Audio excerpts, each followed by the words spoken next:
Previously on Quantum Kickflip. Your mom is the head of the local Doorways chapter, and she's the one who talked you into being the poster child for anti-Slugblasting. Slugblasting's so cool. Why do you hate Slugblasting? I don't hate Slugblasting. The duo of Jason and his buddy are like, all right, if anyone who's wondering who's the best Slugblasters in Null, you tell them it's Subsonic Sentinel. So yeah, you guys glide through this beautiful, pristine glass hallway, crisscrossing and weaving through each other's paths, and it all just looks cool as hell. Weird gravity. There is a gigantic circular stained glass window, or at least that's what was there. Uh-oh. As you see your friend Chester bursting out into the light of day. Below the window there is a large arched doorway out of which a group of robed figures comes charging out, angrily shouting and shaking their fists and pointing at this armored individual. Okay, we gotta go!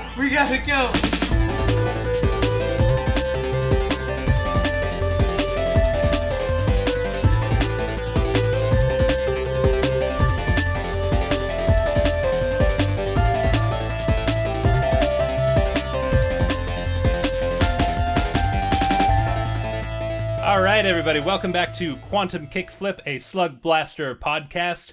My name is Robyn. I'm going to be your GM, your Slug Master, your host. And with me, I have 5 of my very best friends and the funniest people in the world who are going to play this game with me. Let's introduce ourselves by the order in which you joined the sketch comedy group that we're all a part of and or founded it. Go. Oh no. I guess I'll I know start. who's first, yeah. I'll go start because I was like, hey, you guys want to be in a sketch group with me? And now here we are. My name is Liam, and I'm playing the character Lake Marzden. She uses the reality cannon as her signature device and is the heart playbook of our slug blasting crew. I don't know who you asked first, so I'll just jump in there, I guess. It's you, fam, yeah. I'm Dave Ray, and I'm playing Chester Capone. He's using the Grit playbook, and Chester has powered armor. He is a tough son of a gun, and you know what? He's got a heart of gold, but he's not the heart playbook. That's somebody else. That's Liam. me. Yeah. Then there's me. I'm Laena Anderson, and I am playing Angus Franklin. He is the Guts playbook, with the skip mode runners as his signature device, and as of last game, I got some cookies. So things are coming up Angus. Hey, my name is Glenna Schowalter. I joined the debutantes second to last of all of us, because I begged and they finally let me in. Anyway, I'm here now, and I'm playing Elliott Buchanan. She is the chill playbook. She's an aspiring singer-songwriter, cool teen who likes hanging out. I'm the widow sketch comedy baby. I got into the group for nepotism of being friends with Glenna. You're also going to be the first one to ever be cut. You know what? I'm okay with that. That's my legacy. And that would be the legacy of Michael Vetsch, who is here playing Nick Lowe, the Smarts playbook. He is also the widow baby of the slug blasting crew, and he's the young, sprightly, anime-obsessed, sword-wielding adventure boy. There it is. And as I said, I'm Robyn, and I'm hoping to one day join the debutantes. If I can prove my worth to them by running a really good Slug Blaster game, then maybe they'll let me make comedy with them. You've been an intern for a very long time. Yeah, featured player, they call you. Featuring. So last time around, you guys went to the plane of Desneen, which was like all underwater ocean plane. You went and broke into a research facility, hunting for some components, which you were able to recover. You were able to get a piece for Chester's powered armor that he desperately needed, as well as some bonus components for you to upgrade your gear. So I believe all of you have tricked out new abilities on your playbooks, which is very cool. Or on your signature device, I should say. You've unlocked some things there. You also had a run-in with a little baby hexapus and a giant mama dodecapus. So many widow babies. And you left your legacy in that dimension in that you both skated the cool glass corridor around the outside of the station, and then also got it smashed by a giant squid monster so that no one will ever be able to skate it again. You are officially the last crew to ever skate the Alpha Curve, because now the Alpha Curve no longer exists. So that's pretty dope. You also each had some run-ins in the downtime scenes. You've all gotten in various amounts of trouble and/or romance. And now we find ourselves at the start of a new run. So we're going to start off with a couple of brief scenes, and I want to actually catch up with our good friend Lake.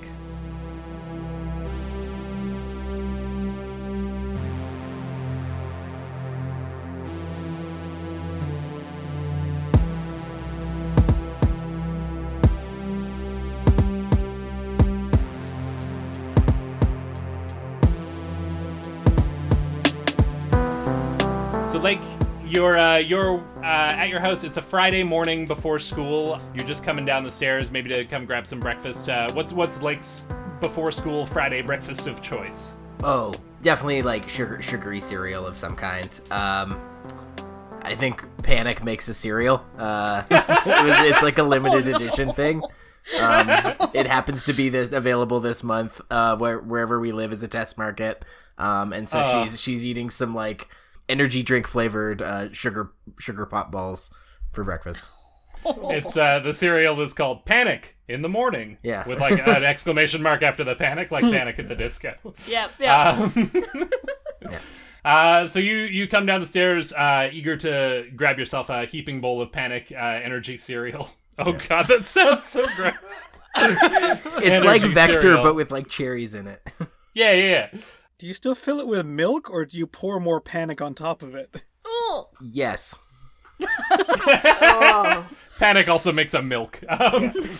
You come down the stairs, slide into the kitchen to pour yourself a big bowl of cereal. But before you can, your mom is already there, and she's at the stove. She's making some French toast, which is not a normal occurrence on school mornings. It's kind of a like everyone grab and go, but she's clearly gotten up early to make you a little breakfast here.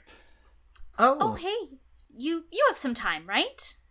Yeah, I do, especially if you're making me breakfast. And she like eats a handful of the sugar pops like right out of the box and like puts them away, seeing French toast is being made.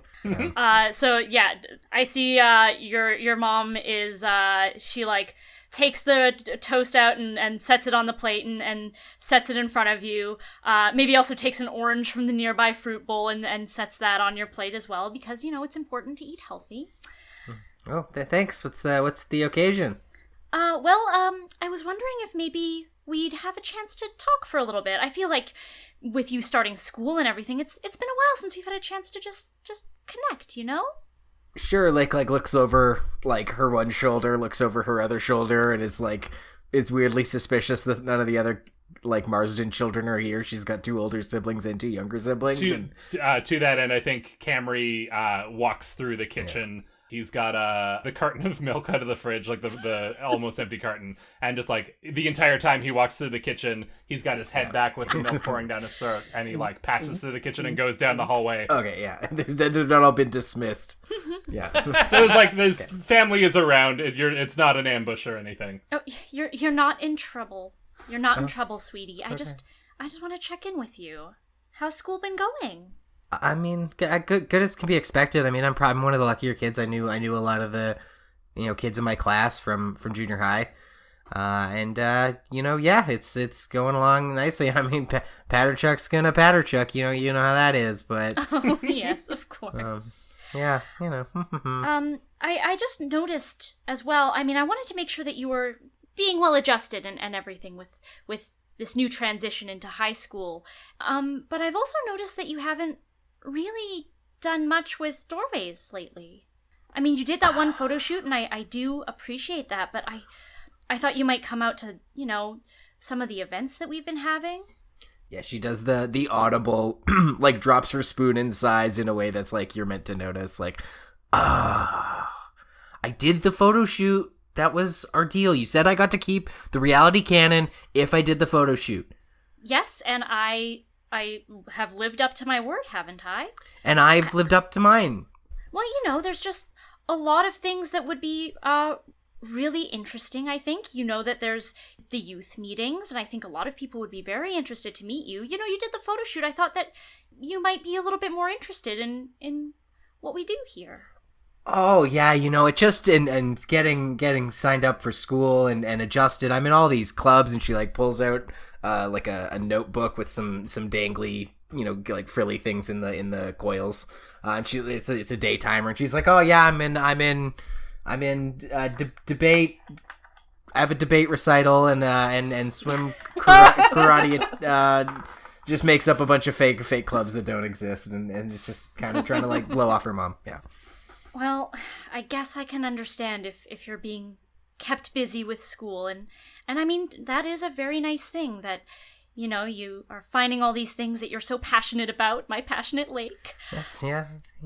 And best of all, you're not slug blasting, and that's maybe the most important thing. Yeah, and she jams the fork into the French toast. She feels really bad that she's like lying about it, but damned if she's gonna go to another doorways thing. I mean, I don't know what I would do if you were to go through another portal, because you had said to me that it was a portal that caused, well, Yeah, it was. I definitely had a. It's okay. Yeah. It's tough, and I'm just glad you're okay. Of course. I think you like grab my head and push it kind of against your like motherly bosom, and whatever blouse you're wearing takes on the like the glitch effect that like that it's shimmery and yeah. And then as you pull away, it dissipates. Yeah. Hey, honey, what are you doing tomorrow? Tomorrow, like I said, role playing games in the gymnasium club. Oh, you're so busy. Well, if you have any time this weekend, maybe Sunday or something, let's do something. Just you and me, some mother-daughter time. Sure. Yeah, I'd love that. I really would. I really would. And she really would, but also double life of slug blasting, It is a true statement. She would love to spend time with her mom. Aw. And I think that's where we leave that scene. You guys have a bit of a genuine moment in what is otherwise a chess game of a conversation that you guys are having. Yeah. And with that, we cut to the middle of the school day as the bell rings for lunch. You've all just had your morning classes. I think Friday's always, it's a bit of a drag because it's, the last day before the weekend and you just want to get out of there and you're just thinking about all the stuff you're going to do and all of the dimensions you're going to visit. But first you got bio and that's annoying. But the lunch bell rings and it's a little reprieve. I feel like we've been focusing on Lake a lot. That's intentional. Who does Lake eat lunch with? I feel like the whole crew probably either can't or doesn't convene for lunch. Maybe some of you have extracurriculars. But Lake, who do you eat lunch with, and or who wants to jump into this scene and have lunch with Lake? I mean, my instinct would be, I think the characters I've sort of met the most in this were... have or not met the most, but forged the most bond with would either be Elliott or Angus. Though I could see Nick or Chester being there. Let's go with Elliott and Chester are there. Sure. Nick eats in the computer lab a lot. Yeah, Nick eats in the computer lab, and Angus is getting into trouble somewhere. I feel like it's a 50-50 that Angus is either eating lunch in the cafeteria or hiding somewhere to smoke a cigarette. Yeah. Yeah, and I think maybe it's the sort of thing where Lake and Elliott had a class together and were like, let's go get lunch. And they sat down together, and then at some point, Chester just sat down next to them, and it was like, I guess this is happening. I guess we do this now.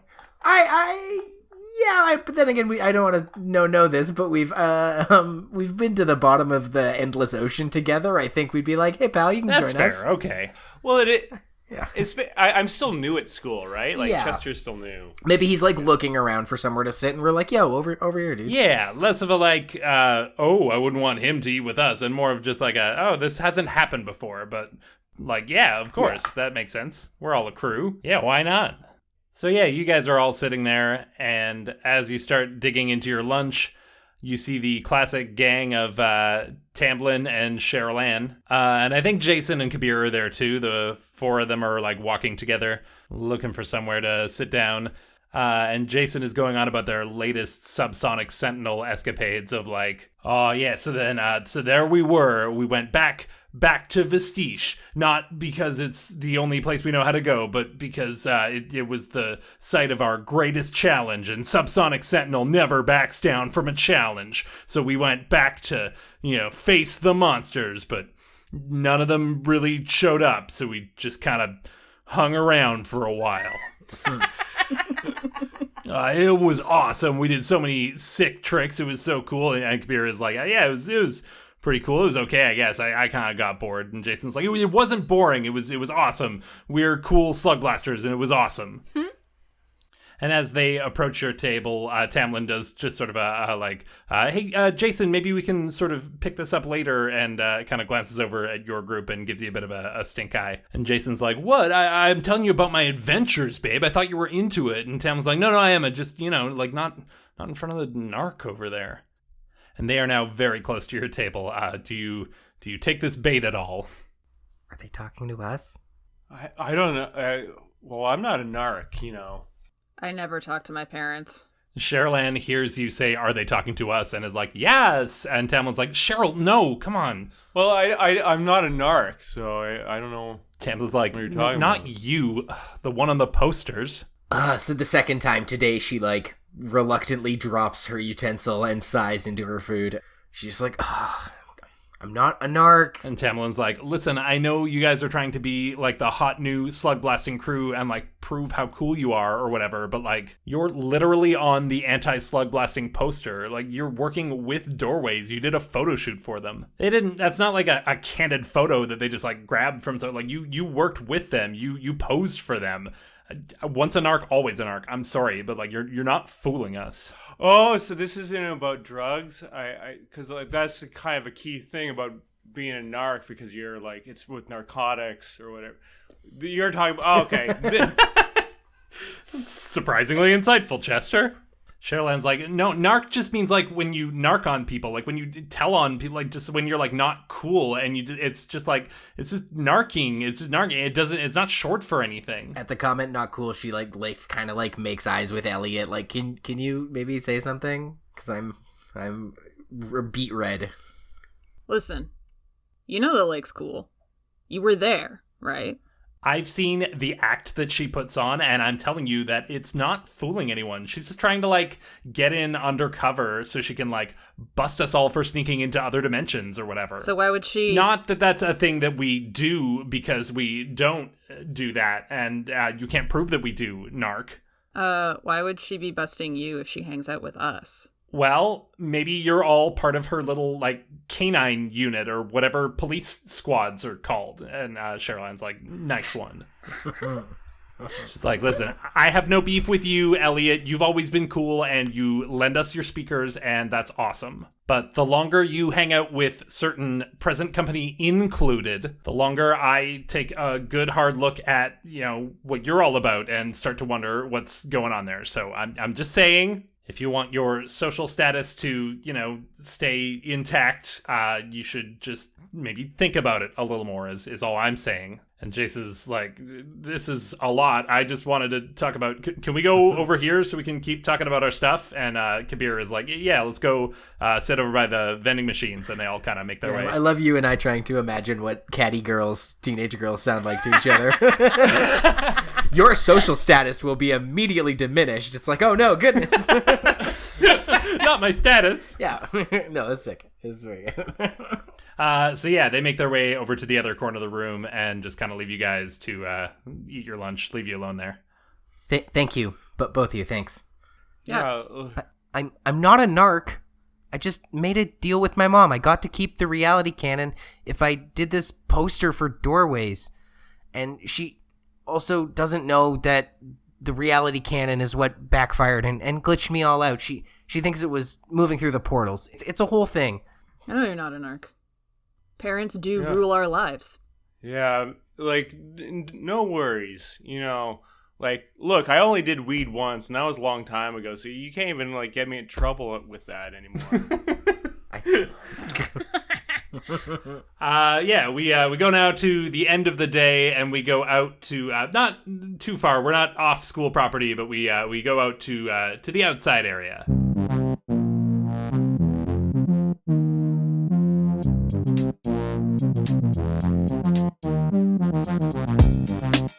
The western edge of the Hillview Secondary Football Field is in full view of the school's courtyard, and there are major roads, or as major as roads get in Hillview anyway, to the south and east. This leaves one small corner of the field to the north in which the bleachers completely obscure the area behind them from view, with nothing but an underused alleyway on the far side. With the addition of a few scavenged milk crates for seating, an old coffee can for cigarette butts, and an extension cord run from a nearby outdoor power outlet that's absolutely supposed to be locked but isn't, this small but secluded hideaway has become a makeshift base of operations for our teenaged heroes.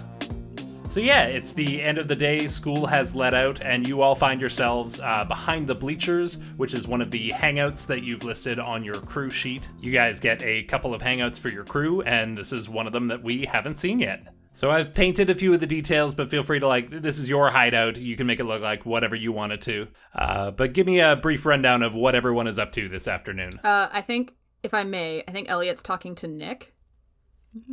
Because she found an old tape recorder. And she wants his opinion on it as the smarts. So yeah, I mean, I just found it in the attic, and no one's used it. I think the tape in here is blank. Do you think it's still good? Well, it's interesting. Looking in at the microphone inputs, it should still be recording anything you try and record with. You might just need to get a variety of different tapes if you want to record quite a lot of stuff. There's not too much storage on one of these older units, but should be good to go. While doing this, Nick is actually sitting on the bleachers, but on the underside of the bleachers. So he's got his Rift Ninjas stuck to the underside of a bleacher, and then surprising leg strength to still sit underneath. It's not practical at all, but it's what he's doing for some reason. And then he lets go of the recorder and it drops down into Elliott's hands. Tight, thanks. Oh, anytime. I think Chester is, under one of the supports for the bleachers, and he's working on his math homework, and he's just boy, this is, why are there letters now in my math? I didn't, this, it doesn't spell anything at all. And and that's what he's focusing on, trying to do this work. I think Angus is sitting slightly over to a corner, quote unquote, of the bleachers by everyone's request, because as he is smoking a cigarette. Nice. Yeah, you've got the coffee can there, and you're he's over by the coffee can. The can. Yeah, maybe they've put the coffee can in a certain place, and they're this goes here, and if you want to smoke, you go to it, and not the other way around, okay? Yeah. And then finally, Lake rolls in. Yeah, Lake just has a sticker from that Panic breakfast cereal, and she slaps it on one of the taller rungs of the bleachers, because she's super tall, and then joins her crew. I believe now that you're all together, I'm pretty sure that Nick has learned some interesting info for you guys. You were all planning to do a little slug blasting this weekend, actually. The plan was maybe one of you has something going on after school that you can't get out of today or in the evening, but tomorrow the plan was that you were all going to head over to Thennis Spar and take a look around for new portal zones to try and find new routes into other dimensions, because you've kind of explored all of your adjacent dimensions to Null, and you're looking to branch out and go somewhere cool and interesting. But I believe Nick has some news. So I think Nick drops down from upside down on the bleachers and lands pretty gracefully down amongst the group. Were we still planning on doing that Thennis Spar run tomorrow? Yeah, I think so. Yeah. Well, I think it might be better if we try and delay a bit. Huh? At lunch, there's this one computer in the lab that's right next to the printer, so it's really nice and easy to print things. But I managed to bypass the school's list of blocked sites. And looking at some of the interdimensional news sites, it seems like there's going to be a lot of commotion going on in Thennis Spar tomorrow. I mean, commotion is why we slug blast, isn't it? Yeah, but this is it's Doorway's commotion. They're supposed to be doing some kind of big protest over there, and I don't know, it's the group that's specifically against slug blasting and to go slug blasting while they're there. I'm going to cut in on that beautiful sound that you just made, just for the benefit of our listening audience, to just explain a little bit of what Doorways is all about. So Doorways, as described in the Slug Blaster manual, is a parent group concerned about the negative effects of slug blasting on the teenage population. According to Doorways, portaling into other dimensions is extremely hazardous, and no one really knows the impacts that it has on the developing teenage brain or what the long-term health risks are. And the thing is, they're not wrong. The multiverse was only discovered pretty recently, and there haven't really been studies into the impacts of extra-dimensional travel. It's like a pretty valid concern, but that doesn't make it suck any less. Now, no one is entirely sure how many chapters of Doorways exist, but they've recently begun springing up in other planes besides Null, and you guys are aware of this. But yeah, that's what Doorways are all about. I mean, if it's the Thennis Spar Doorways, they can't get us in trouble. It's not like they're going to come to Null and talk to our parents, right? Side note, how did Doorways get to Thennis Spar? He didn't say anything about that in the article, so I'm not really I don't sure. know. Killjoys just might be a universal constant. Sorry, say that again about the can't get us in trouble part, Elliott. Well, Like Lake's eyes kind of light up. what are they going to do? Portal over to our dimension? That's the whole thing that they don't do. Yeah. She like strokes her chin. All right, Lake, talk. Well, just I mean, they can't narc on us, right? And like, so if we were to go, I mean, they would if they Wait, could, are but we I trying bet to if do you went stuff and messed, with drugs in Thannospar? no, not. Oh man, I just think it'd be a great place to make a splash, really make a scene. Think of the live stream. Yeah. Really, make a fool of them. You want to goof up their protest? Well, I just like show that we're not part of it at the very least. Like, just think those creeps at lunch really got under my skin, and I want to show them. What's what. I'll show them that I'm not afraid of Doorways, and that I'm not with them. I'm not part of that. I'm sure there'd be actually a lot of coverage at the protest anyway. So if we showed up and started pulling some stunts, we'd probably get a lot of eyes on our tricks and everything. I mean, this is a good idea. I mean, I've been wanting to try weed again, and if we can't get in trouble out there, I think this is a good opportunity. Yeah, it's like international waters. Angus isn't saying anything, but his smile is getting bigger and bigger as this conversation is going on. Oh, very good. So yeah, the plan is set. The crew agrees to meet up the following morning and go goof up the protest in Thannospar. I love it. I guess I'll throw it out to you guys. Does anyone have anything they want to do or any scenes that they want to see before we cross over the dimensional barrier? I think Angus will want to hang back with Nick after the meeting adjourns. Ooh, intrigue. I love it. Yeah, everyone else takes off to their various things that they gotta do. Yeah, we talk about lunch, how everyone sucked at lunch.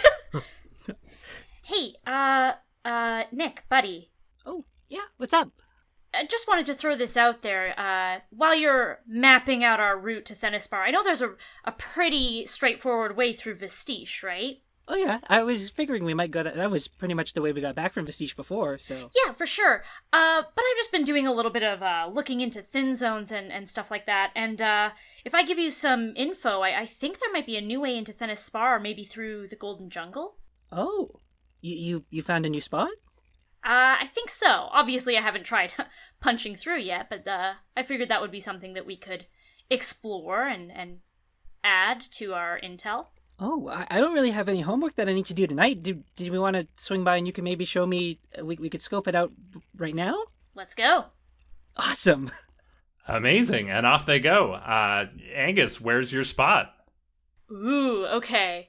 I want to take a moment to think about this because I know one of the aspects of portaling is that sometimes where it portals kind of looks like a mirror. Yeah, the wherever you come out, it's sort of the geography, like mirrors whatever dimension that you have punched through from. Hillview Greenhouse. Hillview Greenhouse. I'm almost thinking if there's some kind of like cell tower or something, and if we have to like go through the base of it or down the side of it or something, and then we come out of the base of a huge tree. Oh, yeah, it like this kind of iconic tree in the Golden Jungle is the, like, where it comes out, so you... Yeah. I think Yeah, and that's exactly the kind of correlation. It's like there's a water tower in Hillview that's a monolith in Thennospar, or the overpass in Vestige is the... I started saying it and I didn't have a thing for it. It's, you know what it is it's the hill, because Hillview is a bit of a misnomer. It's not, Hillview isn't on a hill with a beautiful view. It's that you can see a hill from the town. In view of the hill? I want to take credit for this joke, but this is canon. Mikey told me this. This is from the creator. So yeah, the cell tower is the spot, and I like the offer that it comes out into a tree. But we're not going to see how that plays out. We're going to cut ahead to the following day. You guys all meet up in the morning. I think you just kind of meet downtown. There's not a lot of town to Hillview. It's, Main Street is Main Street, so you guys just, all kind of meet up by the one bench with the thought of heading to the portal zone. And I think when it's time to okay, everyone's here, everyone's shown up, Lake, Chester, and Elliott all start to move towards the portal zone that would take you to Vestige. Whereas Nick and Angus start to move in the opposite direction, and there's sort of a moment of confusion where no one really knows what's going on. Hey, aren't we going this way? Where are you two headed out? Oh, this is awkward. Oh, sorry, I forgot to mention this in I didn't send out a message or anything last night. I was too excited thinking about all the possibilities. We were going to try and go through the Golden Jungle to get over to Thennis Spar today. Angus found this new thin zone over by the cell tower, and everything that we scoped out yesterday, it seems like it should go right on through. Nice. Oh, Angus did he? Yeah, I'm a smart little boy. I think you must be smart enough to remember that I told you that I don't want to go to the Golden Jungle, because that's where... We're not gonna go to the Golden Jungle, Lake. We're gonna go through the Golden Jungle. It's completely different. Oh boy, I don't know. The last time we did that, I did not have a great time in the Golden Jungle. It was a little bit much for me. Actually, I would be super into the Golden Jungle. Like I said, I got this new tape recorder. I would love to sample some jungle sounds. Fine. And kicks off and starts beating you there to it. She's itching to get to Thannospar. Damned the route. Angus will try to race you as you try to get ahead. He'll kick off and also try to build momentum. Sweet. I love the turn this has taken and the offer that's been made here. I think, Angus. Yes. Roll a d6 for me to just see how this little detour goes. If it's a 6, you pass through totally fine. Everything goes swimmingly. If it's a 4 or 5, maybe there's some complications along the way. And if it's a 1 to 3, we're maybe going to have some trouble to deal with along the way before you get to where you're going. You can feel free to add stuff from your playbook or your device. Feel free to add extra dice or kick if you can justify it. But yeah, let's see how this detour goes. So selfish. I'm going to add a kick. If I succeed, can I get a Gundam selfie, please? Oh, because the Golden Jungle famously has a giant Gundam, possibly more than one. Yeah, and I think that was something that Jason and Kabir had set up, was that they tried to get pictures with the Gundam, but they were all distant and blurry. Yeah, you're just rolling the one die straight, though? I am just rolling the one die. Okay. Here we go. 4. Okay, mixed success. Not bad at all. Well, how about this, Robyn? Yeah. One of the things I think about with the jungle, it reminds me of in Manitoba when I would go through the national park out there. The mosquitoes were, they had fish flies, actually, on the path. And as you were running down the path, it would hit you in the face, and they were awkward. They'd go down your throat. It was the worst. So maybe a part of this is just we're getting hit by mosquitoes, and they're maybe... Mosquitoes the size of house cats. Yeah, that's right. Lordy. Oh. And They don't go in your mouth, though. No. But when they take a bite out of you, how mosquitoes give you that little lump. Except if it's the size of a house cat, it's golf ball sized lumps on you. Oh, and everyone is just so frustrated by the time we're through the Golden Jungle because we've all got at least one golf ball cat mosquito bite. Yeah, I love that offer. So you guys are you first punch through, and it's a picturesque, idyllic Golden Jungle morning. Everything's dewy and everything's just radiant, and it's beautiful. It's a beautiful landscape. It's like a desktop wallpaper from an old computer. But then, yeah, immediately you start to hear that buzzing sound, and you are, what are they called? I don't have a clever portmanteau name for mosquito cats. Meowsquitos. They're Meowsquitos? Meowsquitos, yeah. Wait, do they actually have, like, cat-like features, or are they just the size of a cat? They do now, baby! Oh, boy.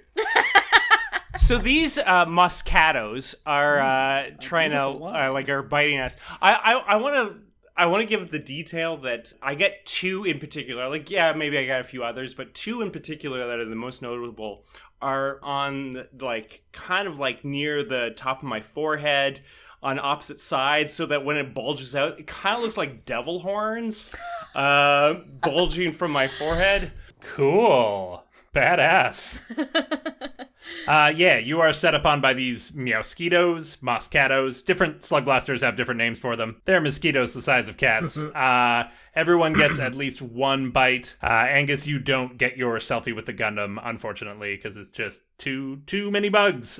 You can barely navigate your way through. And I think as a result of this, it's just a much more stressful journey all around than you had planned. By the time you get out of this, you're all a little worse for wear. You're all a little bit lumpy and bumpy. But you do make it successfully through. It was a 4, and it is a mixed success. And before long, you find yourselves in the plane of Thennis Spar.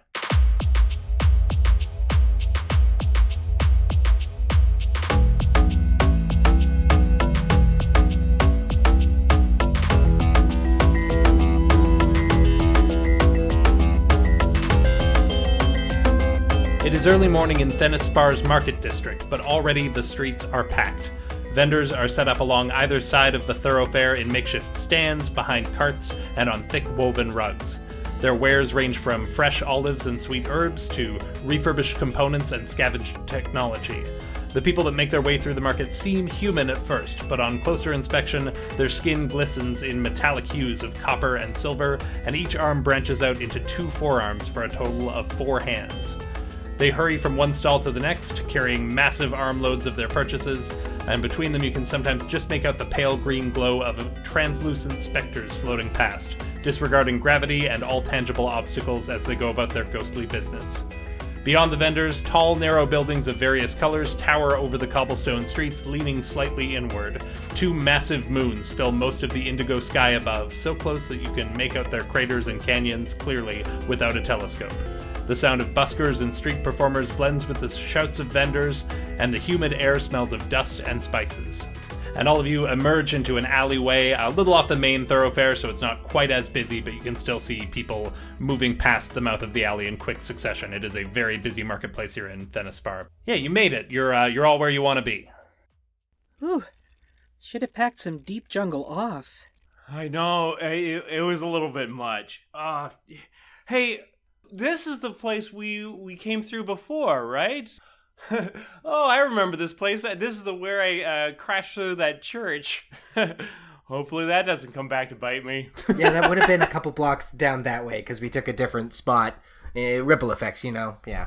All right, where's this protest? Funny you should mention, as you guys emerge into the main thoroughfare there, you can hear, shouting and buyers and sellers like we've talked about. Everyone's shouting in a language that you don't speak. None of you are local, and so you don't speak Thannosparian.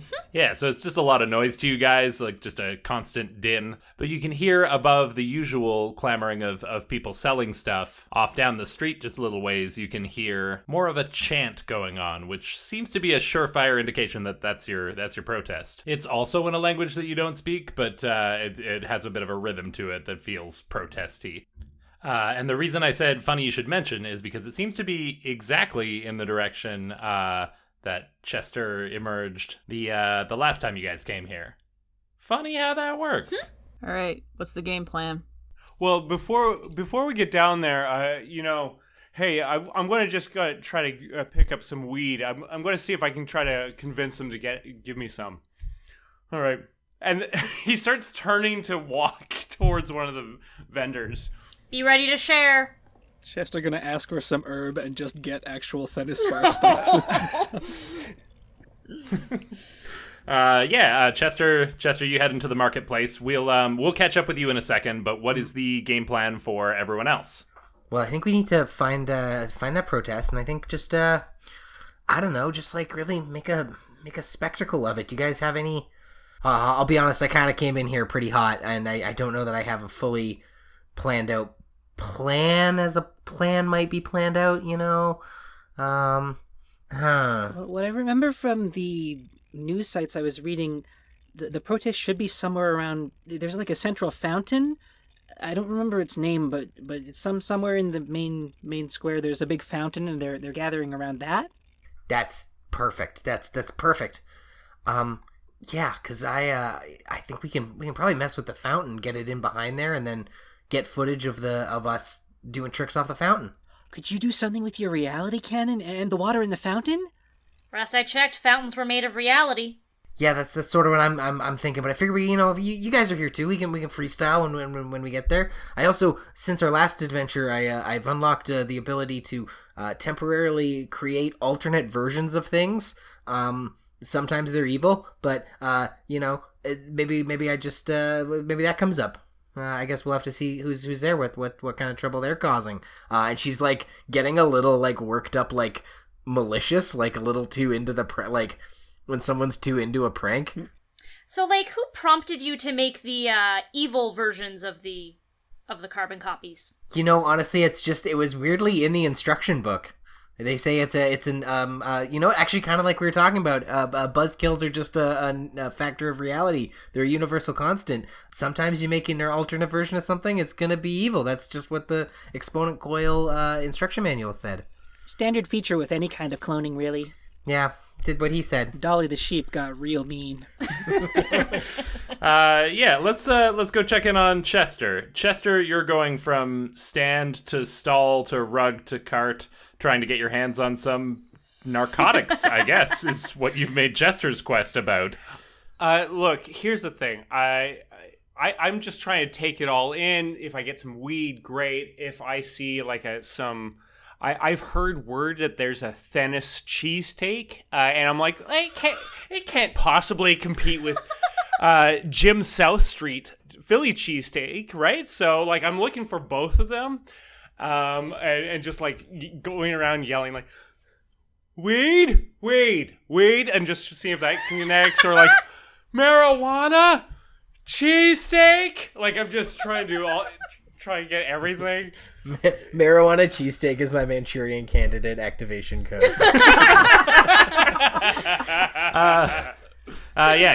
You're wandering around just shouting what amounts to gibberish in a language that no one understands. And at some point, like, there are vendors that are sort of trying to figure out what it is that you want, but they're not sure, and you're kind of off-putting with your yelling. They try and hand you various things that aren't what you're looking for. And eventually a local, like a copper-skinned individual with four hands, as we've discussed, kind of waves you down, like two-hand waves you in, and holds out a little orb. It's kind of just like a glass, like, half sphere. Okay. And kind of offers it out to you. And you're not sure what to make of it at first, but then they kind of point to their own temple, and they've got one stuck on the side of their head. Just kind of like suctioned on the side there, and they hold it out to you, and they're just kind of like, Okay. Well, if that's what's... do they seem like they're high or enjoying a cheesesteak? Neither. They just seem annoyed with you, and they're like, here. Okay, I put that on the side of my head. At first, nothing seems to change. Like, you feel a little tingle, and then nothing really feels that different. But it takes, like, after a second, you realize that the din in the background has gone from incomprehensible to words you can understand. You can hear people shouting, like, fresh spices, we got fish, we got all kinds of fish. We'll see. I just kind of like, oh no, this stuff works fast. I'm imagining everything they're saying. Well, okay, this is going to be an adventure for Old Chester. As you go to leave, the person is kind of like, and like holds a hand out, holds two hands out because they got two on each arm. Okay, well then I'm like, oh, right. And I try to hand him some Canadian dollars. Does that react, or do I have to give something else? Yeah, no, I think that's like exotic enough. They kind of they take it out and like hold it up to the light, and they're like, yeah, okay. How much did you give them, out of curiosity? I gave them a good old tenner. Nice. Yeah. Who's on that? That's John A. Mack? Yeah, it's John A. Mack. Yeah, Wilf's on the 5, so it's got to be John A. Mack. There's some Canadiana for everybody. Hey, there you go. This would have been back when it was still paper, huh? Yeah. Oh, wow, yeah. Anyway, they are pleased with this transaction, and they go back to what they were doing. And yeah, you've acquired a universal translator. Hell yeah. And you think you're high? I believe I'm high. So the last thing I want to do is I want to find this cheesesteak. Oh boy, can you do a cheesesteak roll for me? Can you roll for cheesesteak? I'm going to do you one better there, Robyn. I'm going to invoke my no pain, no gain. Jesus. I find something that approximates it. It's probably like it's meat and cheese and some sort of like slab of bread. However, this is what I'm going to offer you. I mark my 2 trouble. That's part of the grit. You're marking trouble for a cheesesteak. Laena, this is all set up for later. So I get the thing I came for. I get this assumed cheesesteak. It's frankly not as good as Jim's South Street, regardless of what anybody says. But it then causes me to like my mouth is on fire. Like it is so spicy I can't handle it. And like my voice is now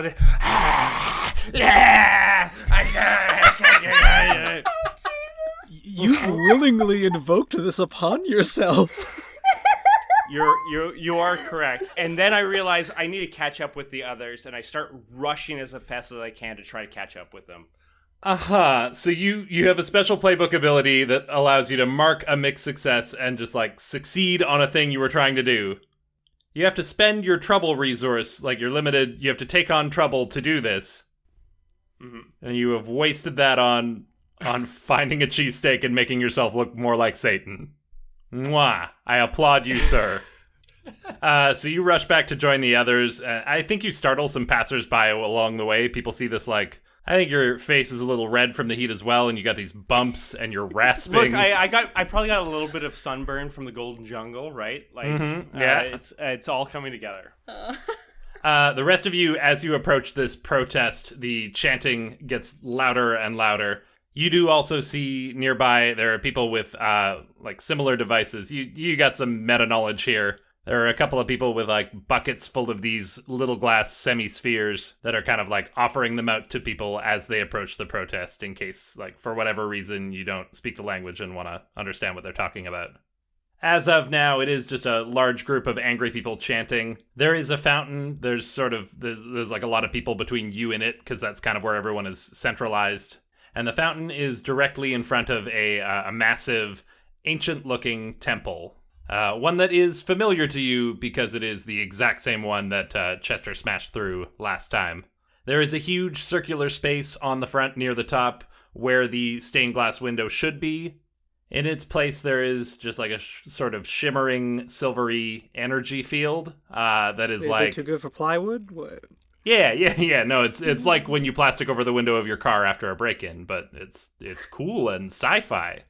Nice. And a sign that probably says under construction, but it is written in characters that you don't understand. And there are people on the steps of the temple that are sort of like rallying the crowd, and then the crowd is chanting back, and that's sort of what's going on. What does the crew do? Ooh, lobe globes. Of course Nick knows what they are. What's a lobe globe? Oh, well, they're kind of like a babblefish. Essentially, they'll could. Oh, like Douglas Adams' Hitchhiker's Guide to the Galaxy. Yeah, we read that in English class. That don't make total sense. No need to explain any further. It's become a very standard text for most schools since all the sci-fi advancements to history. The people who make the curriculum are like, I don't know how to prepare kids for what is going on in the world right now. Maybe there's something in here. It couldn't hurt to add it. And I mean, at least one thing was.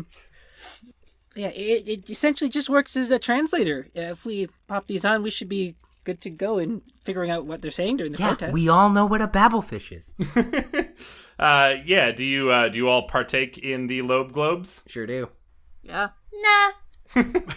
Angus isn't having any of it. Yeah, he looks around. Yeah, I get the gist. You can let me know if there's anything really important that's being said.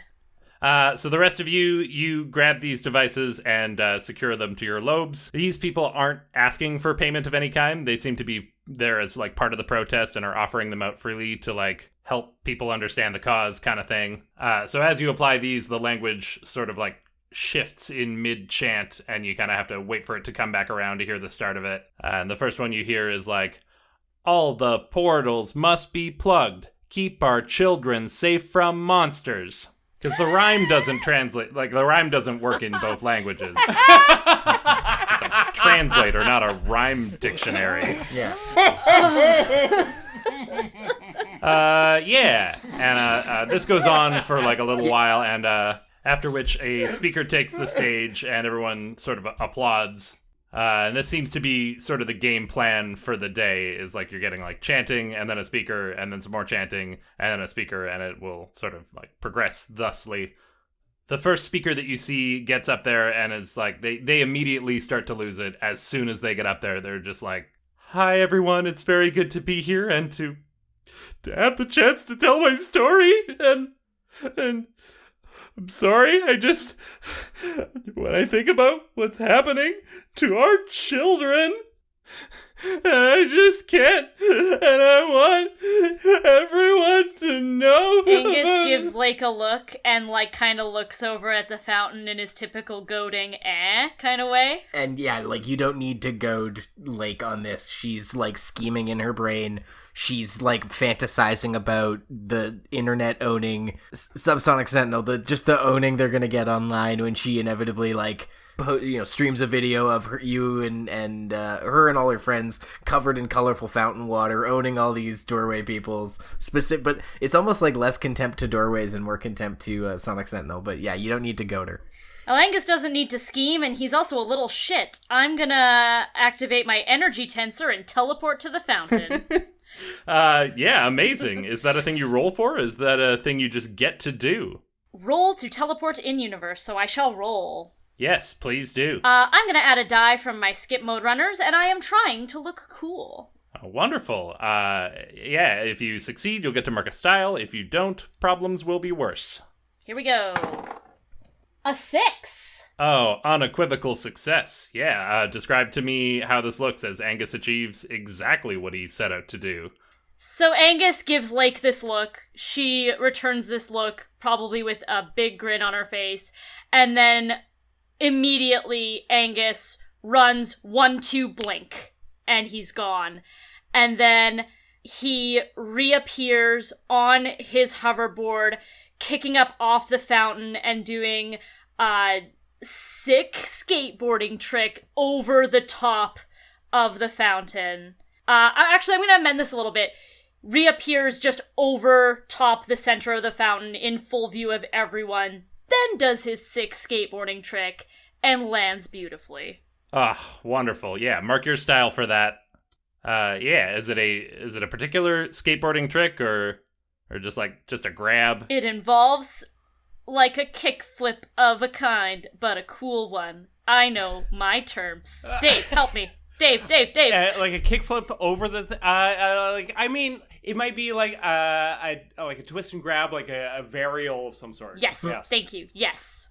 You do this, and like I'm having trouble trying to reconcile this because like you do what you set out to do, which was do a sick stunt over the fountain and in full view of everyone and get everyone's attention, and you do that. You are successful. So, like, this isn't a problem for rolling poorly. This is you achieving what you set out to do.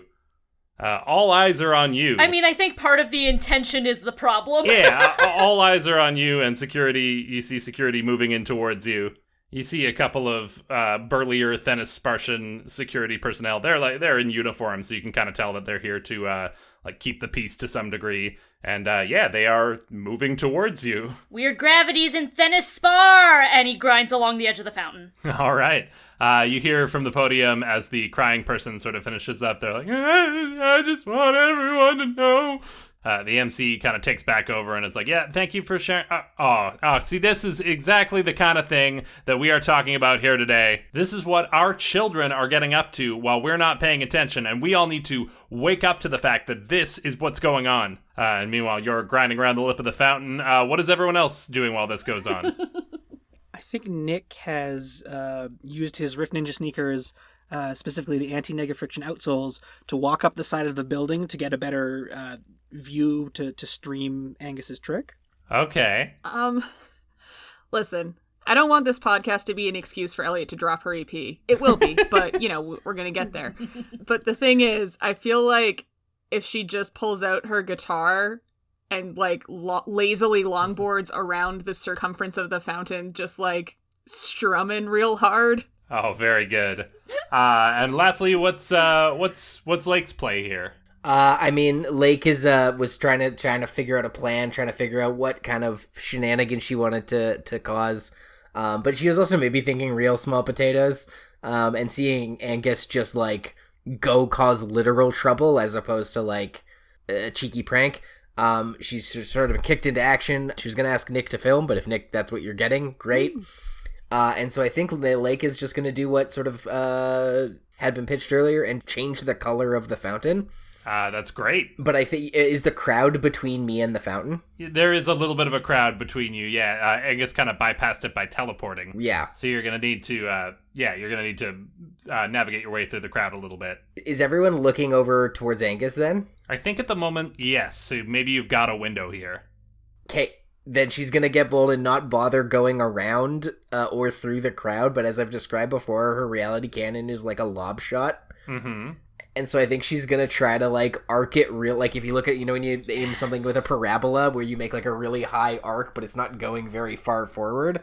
Mm-hmm. She's firing almost straight up with the goal for it to come straight down onto the fountain and change the color into a prism of spectral colors with the parameter dial temporarily change minor features of a target like color.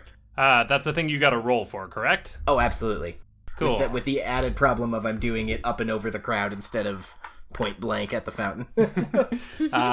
Amazing, yeah. Add anything that you're trying to do or any extra dice or abilities from your pool. And are you trying to look cool? I am trying to look cool, and I am going to be adding a kick, not a boost dice. I'm still only going to roll the one die because this was done in the last moment. Angus forced my hand. Yeah. So, but the turbo, I'm using the turbo pool to sort of do the splash and the extra water and the color. Oh yeah, you turned the water pressure up on this fountain. Yeah, or it's gonna land with like more water, more color, and a splash. Fantastic. Let's get that roll. And Elliott, if you want to roll as well, I'm going to have you roll for your attempt. It's not a roll to get through the crowd and then a roll to do the trick. And it'll be one roll for the entire maneuver. You've pitched what you want to do, and now we see how it goes. And feel free to try to look cool, add any dice to it, add any kick to it, add anything you're trying to... Oh, I'm looking cool. Okay. And are you adding anything to it? Nah, just my regular old double die. All right. Old double dice, they call you. Yeah, let's get those rolls. Oh! I got double sixes, baby. Nice. Boxcars Buchanan. Anyway. Old double dice, they call you. Old Boxcars Buchanan, they call you. Old such and such. Beautiful. You effortlessly maneuver through this packed crowd. Angus just drew their attention at the exact right moment, and you're able to, just like everything you do, it's effortlessly cool, and you're able to just sort of navigate your way through, and there you are on the other side. Describe to me a little of what we're seeing here. Yeah, I think she is really lazily, her hoverboard looks like a longboard, and that's what she's doing. And she's kind of going around, making a perimeter around the fountain, strumming her guitar. Yeah, I was gonna say a protest song. Yeah, she has the perfect protest song for this. It's called Kids These Days, and it goes a little something like this.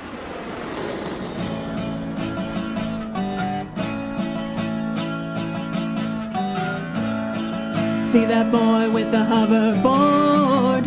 He's got some words for our overlords. That kid upsets our suburban dream when he opens his mouth and he starts to scream. Call him unstable, say his screws are loose. A problem child who's of no good use. A real bad boy with dangerous thoughts, with no regards to what he's been taught. Children should be seen and not heard, is how the saying goes. Stick it to the man and speak out. Show them what you know. Show them what you know.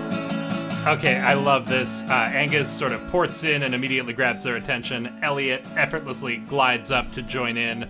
Nick is filming the whole thing from the rooftop, and this whole time Lake has been lining up the shot and angling out the vectors. What did we get, Lake? Yeah, she exactly angles it all up. Everything's going well. The moment is here. This would be a middle finger to doorways, but I'm not rolling my guaranteed success on this. It all happened so fast. And so, like, hits all the buttons on her reality cannon, fires, and at the very top of the parabola arc, as it, like, glistens in the Thannospar sun, is when I will inform you that I got a 1.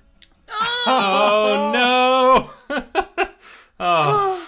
Mwah. So the fountain itself, it's got the big stone basin underneath with the water in it. The central feature of this fountain is like a silver tree trunk that comes up in the center and sort of branches out, and all the water is pouring forth from all the various branches and sort of raining downwards. And your goal here was to arc the lob shot of your reality cannon right into the heart of that silvery tree and sort of explode outwards in this burst of water and color, and it would have been just beautiful and gorgeous. But that's not what happens. No. What happens is at the top of the arc, you see it there, and it's shimmering and glistening, and you realize you've angled it. It's hard to shoot that high and that close, and so you realize you've overshot it a little bit. And instead of hitting the center of the fountain, which is what you were trying to do, it goes past the fountain. It goes past your friends. It goes past the crowd. And it goes up and arcs down directly onto the podium where a new speaker is coming up to the microphone. Lands directly on them. They are immediately covered in like they themselves become all like shimmery and glitched out and sopping wet somehow, because those are the two things that you were trying to do, and you have achieved them. You just you missed your target. And it takes you a moment to realize, because this person is, sopping wet and prismatic and shimmery, and it's hard to make out, but you soon do. You realize that's your mom standing on the steps.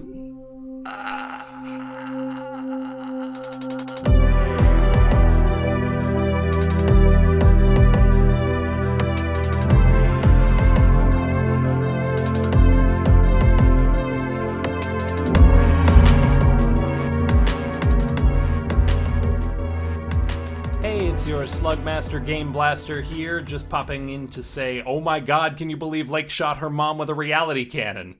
And also to give you some updates and thank some people and whatever, but yeah, that happened, huh? Whew. Anyway, thank you so much for listening, and if you're enjoying the show, please share it with anyone you think would enjoy it. That is the single biggest way to help the show grow and succeed, although leaving us a kind review on Apple Podcasts is a close second. Also, follow us on social media. We are at Quantum Kickflip on all the platforms, and it's the best way to stay up to date on everything we're doing. We also just launched our Patreon page, which you can check out at patreon.com/quantumkickflip. We release this show for free, and that's never going to change, but if you do feel inclined to support the show, you can unlock a bunch of exclusive bonus content, like outtakes and interviews that you won't hear anywhere else, and you get the new episodes on Mondays instead of Wednesdays. Once again, that's patreon.com/quantumkickflip. You can check out the sketch comedy troupe that we're all a part of at thedebutantes.ca, and you can learn more about the game we're playing at slugblaster.com. We'd also like to thank our sponsors, the Alberta Media Arts Alliance Society, whose goal is to advocate, educate, and celebrate the media arts in Alberta. For more info, check out amaas.ca. And finally, we release a new episode every other Wednesday, so you can catch the thrilling conclusion of this adventure on Wednesday, June 23rd, wherever you get your podcasts.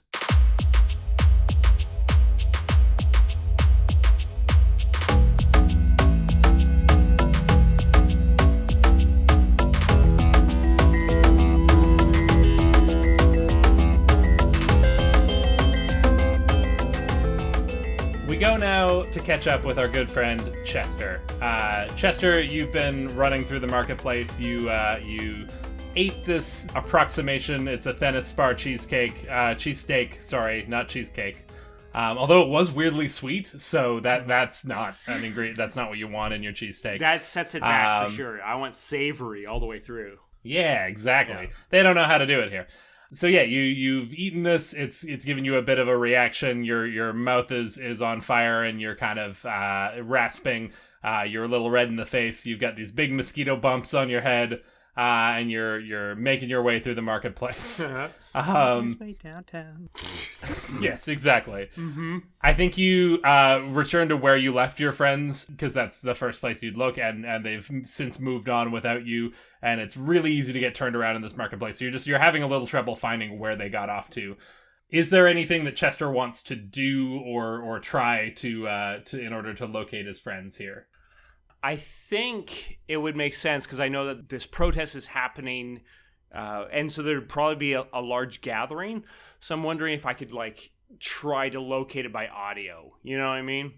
Yeah, and I think you're able to do that pretty easily because you do have the universal translator, so you're able to sort of hear the chant and the chatter going on. Mm-hmm. Yeah, so I think you take a second to after stumbling past a bunch of carts and just sort of rasping at everyone and scaring passersby, you're like, wait a minute, think this through, Chester. Come on. Where are they? Where are they?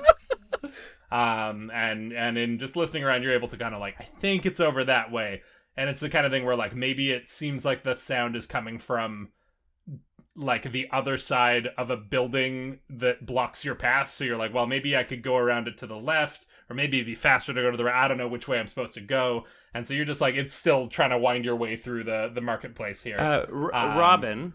Yeah. One of my upgrades is my mobility boosters, which is, to go fast over solid terrain via jet propulsion, mechanized leg engines, or something else. Along with my heavy-duty servos, which were already in place, which was to jump great distances along with other things.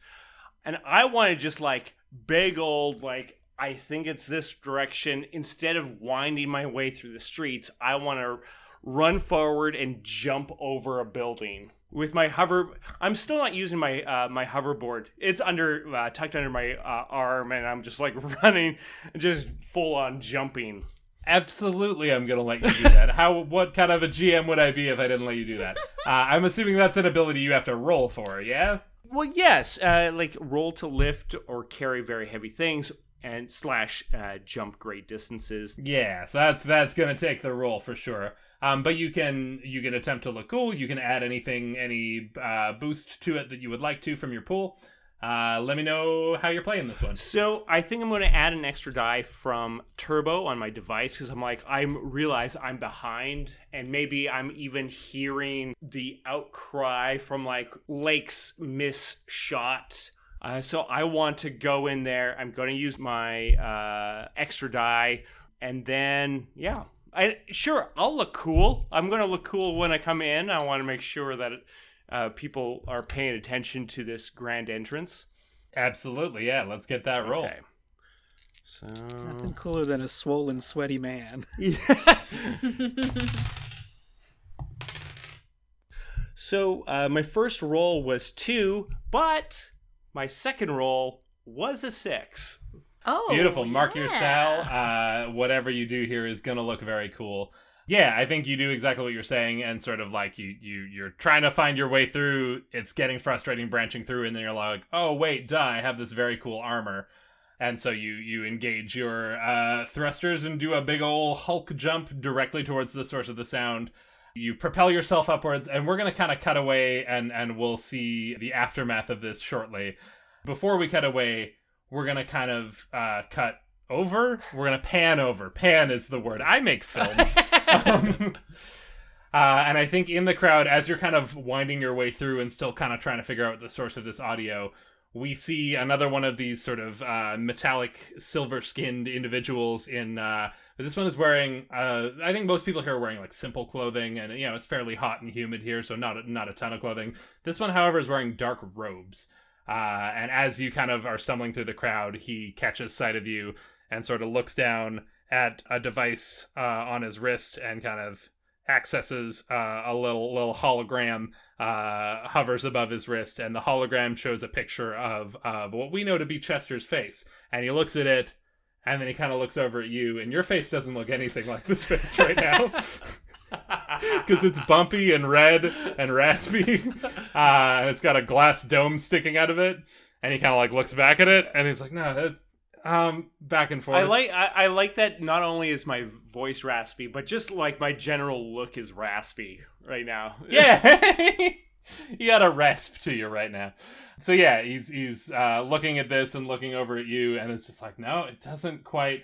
And then he sees you kind of take a step back and then bolt forward and leap and launch yourself up into the air, and his eyes kind of follow you up.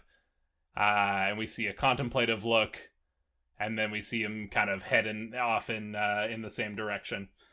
And we're going to see the aftermath of that jump and see how your perfect successful jump plays out when the time comes. But we're going to cut back to the thread we left dangling there, which is, Lake, you just you rolled a big fat one and shot your mom with your reality cannon and made her turn all wet and rainbow colored. I think how we're going to play this is she has been hit with this, so she's a little bit distracted by everything that's happening to her right now. So you have noticed her. She has yet to notice you. What do you do? Feel incredibly guilty and bad, and am almost paralyzed with dread. Is what I do. Okay. But also for just long enough to realize that I have this window where she hasn't made me yet. And I think I'm gonna just like try to hide, like run. Absolutely. Into the crowd, off into the alleyways. Which sort of general direction are you headed? Did I see Nick? Nick filmed all this? Yes, Nick is up on the building. Seems to be getting coverage as far as you can tell. I was just gonna say, I think Nick had the fountain and Angus appearing up top, the beginning of Elliott's song, and then he sort of pans and follows the lob shot as it hits your mom, and then he goes. And as this happens too, Angus goes, "Whoa, ballsy!" The thing, though, I guess if she just shot her... Here's the thing. Obviously, like, run away is the most obvious like thing to do. But she did technically just blast her mom, so I guess there'd be part of her that would want to make sure her mom's okay. Actually, I think that does make her paralyzed then. I think I will go back to that. She's basically just, like, paralyzed, because she, like, wants to run away, because obviously she screwed up, but also doesn't want to, like, leave her mom if her mom's not okay. Yeah. Oh, I love that. That feels very genuine to your character. That feels very, like a very honest response. Like you say, you know what the obvious thing to do is, but you're not going to do that because that's not what Lake would do. Yes, my asshole dude brain goes run away, but then I'm like, oh wait, my empathetic young woman brain goes, I've made a mistake, let's write it. Could all use a little more of that. Lake's mom is at the podium. She's momentarily taken aback by just what's happened to her once she realizes that she's just weird colors and she's not harmed in any meaningful way. Her next thought is to start scanning the crowd and trying to figure out what happened to her. And I think just as her eyes may have landed on the culprit, all of a sudden, a giant ball of, a pile of satanic, rasping, red, horned, armored metal nightmare monstrosity comes plummeting down into the square. You manage to find an unoccupied spot, or maybe it isn't unoccupied, but as they see you careening towards the ground, it becomes unoccupied very quickly. Yeah, like when you're doing that thing of like trying to crowd surf and everybody just gets out of your way and you just kind of awkwardly land on the floor. That's how I kind of see it happening. Yeah, that's what happens to everyone when they crowd surf. If Chester's descent is noticeable enough, can Nick make a move? Yeah, absolutely. I think, like, following pan of the lob shot, goop to mom, and then hearing this rasping in the air, camera whips up, seeing Chester. Nick can see how Chester's approach is going, and he knows Chester doesn't understand the physics of how to land it. He watched over his shoulder as that was happening. Nick is going to attempt to use his Negatana the new Slip Rattle ability to it. Roll to teleport in universe by slicing space-time. If you can't see your destination, potential problems are worse. He wants to try and warp himself onto Chester's back, and then Nick's tinkered with the power armor. Maybe he can get a booster to fire and land in a safe zone. Yeah, I love this. Absolutely. Make your roll. Add whatever you're adding to it, and let me know what we get. I think I will add a boost die from my gadget, and also one from my smarts pool. And I think I will also add one kick, so that'll be 2 boost and a kick. We're putting a lot on this one. Okay. And before I roll, I do want to mention that Nick will be trying to look cool. I think it's inadvertently, in that he's continuing to film while this happens. Oh, Nice. very good. So he's not trying to impress anyone, but he's getting very good GoPro quality of this warp through space-time onto a big mech. Hopefully he'll get it. Let's see if he gets it. I mean, the idea that you would teleport, could you imagine what that would look like on video? That would be a cool sight to see, for sure. And I did get a 6 among these 3 dice that I used, thank goodness. So Incredible. So mark your style against all of what my brain says how this should work and how technology should function. Somehow your stream is uninterrupted as you are filming, and it's the kind of thing where the shot tracks up, it's on the mom, and then it tracks back up to the sky, and there's this armored figure plummeting towards the ground, coming a little too hot, and then suddenly the perspective shifts and you're on the back of the armored figure in a first-person perspective, and you're able to do exactly what you were trying to do. You fire off a booster and just slow the descent just enough that it gives people time to get out of the way and allows you to land softly.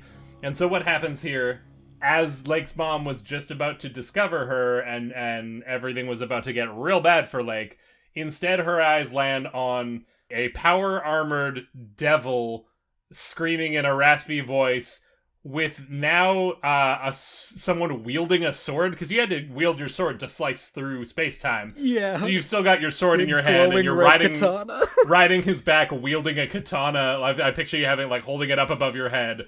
And this is the sight that has now landed in just, the dead center of where the crowd was, that has now scattered a little bit. So as I land down and you hear the servos just brace my fall, and I rise up, I'm red skinned, got the bulbous thing. I have this almost like a minion on my back who has a sword that's ablaze. And I'm looking around, and people are looking at me, and they're seeing before them this kind of devil-like creature, but not just any kind of devil, because it has this massive machine. It's it's like a super Satan, if you will. and I look around, and I'm panicking because I realize they are afraid of me. I almost crushed somebody. And I try to say one of my Graham Capone's great words of wisdom to try to assuage fears in the crowd. And I want to say, welcome the strangers because you're strange too. However, that does not come out that way, but rather, welcome the stranger because you're strange too. Chester, this is no time for a metal performance. What are you talking about? I do want to, if I may, Yeah. because I guess we all know what Lake's mom looks like, right? We've all clocked that it's her. I think Lake clocked it first, but was paralyzed and couldn't quite do anything about it. I think enough time has passed now, and the giant glow of the Lake's shot drew all the focus there. So yeah, I think you've all put it together if you want to, yeah. I'd like to hot-foot it over to where Lake is standing, Mm-hmm. open up my nylon cinch and say, get in.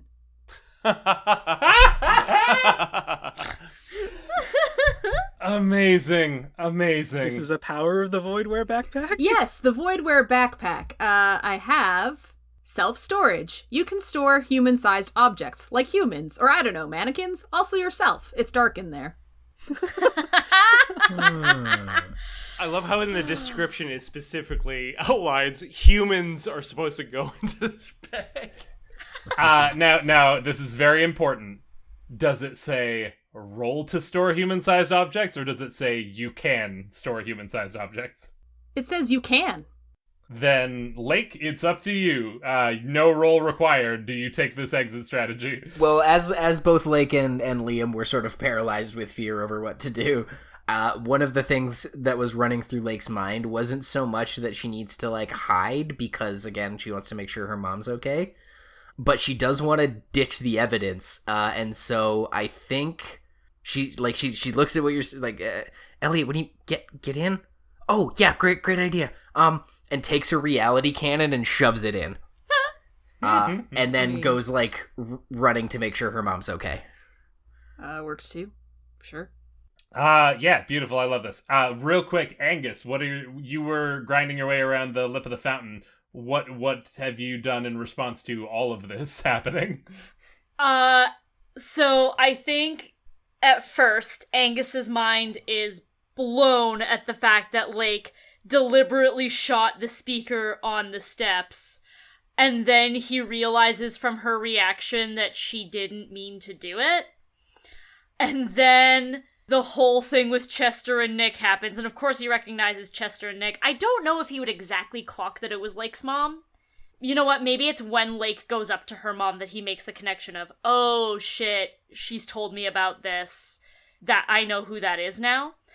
So as he sees Lake stash away her reality cannon and go to check on her mom, and as he sees the general pandemonium unfolding, I think what he's gonna do is just stir up even more ruckus and divert as many eyes away from Lake as possible. Do you have a specific way in which you're stirring up this ruckus? Or, like, Chester, where are Chester and Nick right now? Kind of in the center of the square. It was where the people were most densely packed, but they've scattered. They are the focus of attention right now. All eyes are on Super Satan and his samurai sidekick. This rules? I mean, of course, the sidekick to Super Satan is Mini Fisto, I believe. I think Angus is gonna be like, whoa, everyone, worship Super Satan! Please anoint me with your powers! And he, like, throws water up in the air and does another, like, kickflip over the top of the fountain and is, like, doing cool skateboarding tricks and being like, please bless me, Super Satan! Elliott, are you getting in on this at all? now that you've stashed Lake's device? I think I start tape recording this. I think Bless Me Super Satan will be heavily featured in my next track. Along with Chester's raspy vocals. Yeah. Yeah, it's one of your few death metal. You're a stranger too. And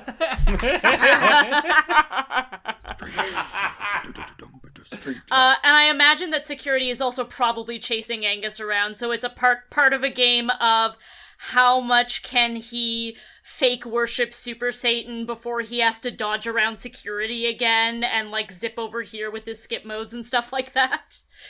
Yeah, absolutely. So I think while this is all playing out, you guys are creating the perfect distraction and keeping all attention that way, which allows Lake, you've got a pretty clear path to get up close to where your mom is. Now, is Lake approaching stealthily? Are you trying to, like, check in on your mom without her necessarily seeing you? Or have you dropped all pretense and you're just running to make contact? I'm going to be honest. This is a very challenging character for me to play because, like, my years of, other role-playing games and just generally wanting to, like, be smart and cool and do the right thing. Again, the right choice would be to, like, hide and, like, visually confirm she is okay, and then leave without getting in trouble. But considering I am the Heart Playbook, considering I have suffered my own disfiguring trauma at the hands of my own hubris, the only thing that makes sense for her to do is to go right up to her mom and make sure it's okay. So, yeah. Damn. Yeah. So I think, yeah, you run up and your mom is there on the steps, and you know, is briefly distracted by Super Satan and everything that's going on, but then her eyes fall on you, and she recognition washes over her as she realizes that this is her daughter. All of the glitch and swirly colors that are currently around her right now just kind of wash out to this gray static. Mom, are you okay? Lake? What are you doing here? I'm here at this Doorways protest, which is a true statement. Oh, beautiful. You came to Thennis Spar to join Doorways? Yeah, I know you said you didn't want me to jump anymore, but my friends were all going, and they peer pressured me into coming into this way, but then when I heard that there was a Doorways thing, I thought that it would be okay. And then Wait, I saw yeah. Are you with them? And she points to Angus being a little shit, and Super Satan and his samurai sidekick, and Elliott sampling metal tracks. I'm with Elliott. Lake. Yeah? I need you to be honest with me right now. Did you come here to join the Doorways protest? I am here for the Doorways protest, yes. Oh, honey. You know how I feel about you going through portals. And I know how this looks, but I'm just so worried about the effect that it has on your developing mind. We don't know. Wait, how did you get here? Look, we're trying to build a connection to the other dimension so that we're all in agreement, all right? I made this one trip so that no one else would have to, Lake. You understand, don't you? That's not fair. It's just like when you caught Camry smoking, and so you quit smoking to make a point. It's like you can't look it's double standards. Well, clearly you thought that this was also important enough that you had to go to Thennis Spar, in spite of me thinking that you weren't portaling anymore. Well, but... All right, another deal. All right, Monty Hall, let's do it. I'll stay in Null. I will do all of my work from Null and never go through another portal again. If you speak, right here, right now, and you talk to these people. Oh no, the whole point we came here was to prove I'm not this, and we got the sick footage that proves I'm not this. And as Lake is trying to decide what to do with this impossible decision laid out in front of her, I wanna jump back to our other pals for a moment, making this big ruckus in the square. You guys you've absolutely done what you set out to do, and I'm gonna give you 5 team style as your reward for busting this up. That is style that you can put towards unlockables on your team sheet, or a style that you can divvy up amongst you, split evenly 5 ways. That's your guys' call, but you have 5 team style. If someone wants to write that down, that is your reward for thoroughly disrupting the Doorways protest. I think, Angus, you've been being pursued by, like, what amounts to security guards. They're members of Doorways who are just, like, watching the perimeter and making sure that no one gets up into any shenanigans. Who you see approaching you now is a very different sort of, like, this is not the Doorway security. You see several, let's go with 3 dark robed figures emerging from the temple itself. And they kind of blow past, now that the protest has been a little bit disrupted, they blow past the people at the podium on the stairs and start making their way forward. And the one in the front sort of glances down at his wrist and then looks up and points directly at Chester. And the other 2, sort of with one of their 2 hands on each arm, reach into their robe pockets and pull out some threatening-looking orbs and sort of make to advance upon you. What do y'all do? Oh no, robe globes! I don't know what they do, but they came out of robes.